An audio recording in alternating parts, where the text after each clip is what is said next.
Alappuzha home സ്റ്റേയിലെ കൊലപാതക കേസിലെ പ്രതി പിടിയിലായിരിക്കുകയാണ്. അസം സ്വദേശിയായ സഹ അലിയാണ് പിടിയിലായത്. കൊല്ലപ്പെട്ട ഫസീറയുടെ സുഹൃത്താണ് സഹ അലി. പ്രതിക്കായി നേരത്തെ പോലീസ് ലുക്കൌട്ട് നോട്ടീസ് ഇറക്കിയിരുന്നു.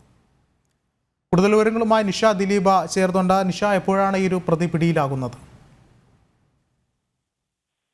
വിഷ്ണു, ഇന്ന് വൈകിട്ടാണ് ഈ പ്രതിയെ പോലീസ് പിടിക്കുന്നത്. ചെങ്ങന്നൂരിൽ നിന്നാണ് പോലീസ് പിടിയിലായത്. ഈ കൊല്ലപ്പെട്ട സഹീറയുടെ സുഹൃത്താണ് ഈ സഫ അലി എന്ന് പറയുന്ന ആൾ. അസം സ്വദേശിയാണ്. ഇയാൾ തിങ്കളാഴ്ച, അതായത് കൊലപാതകം നടക്കുന്നതിന്റെ തലേ ദിവസം രാത്രി ഇയാൾ ആ പ്രദേശത്ത് എത്തിയതായി പോലീസിന് തെളിവ് ലഭിച്ചിരുന്നു. അതിന്റെ അടിസ്ഥാനത്തിൽ പോലീസ് ഈ സഹീറയുടെ അയൽവാസികളായ 2 പേരെ ചോദ്യം ചെയ്തിരുന്നു. അന്യസംസ്ഥാന തൊഴിലാളികൾ തന്നെയാണ് ഇവരെയൊക്കെ ചോദ്യം ചെയ്തിരുന്നു. എന്തായാലും ഈ സഫ അലി എന്ന് പറയുന്നയാൾ കൃത്യമായി അവിടെ വന്നു പോയതിന് തെളിവുള്ളതായി പോലീസ് കണ്ടെത്തി. തുടർന്നാണ് ഇയാള് ചെന്നൈയിലെത്തിയതായി പോലീസിന് വിവരം ലഭിച്ചു. ഇയാൾ ഈ കൊലപാതകം നടത്തിയതിനു ശേഷം ഇയാൾ ഇവിടെ നിന്ന് കടന്നു കളഞ്ഞു. തുടർന്നാണ് പോലീസ് ലുക്കൌട്ട് നോട്ടീസ് പുറപ്പെടുവിച്ചത്. എന്തായാലും ഇന്ന് വൈകിട്ട് ഏതാണ്ട് 7-7:30 മണിയോടുകൂടിയാണ് ഈ സഫ അലിയെ ചെങ്ങന്നൂർ റെയിൽവേ സ്റ്റേഷനിൽ നിന്നും പോലീസ് പിടികൂടുന്നത്. വിഷ്ണു, വ്യക്തമാണ്. നിഷയാണ് വിശദമായ റിപ്പോർട്ടുകൾ പങ്കുവച്ചത്.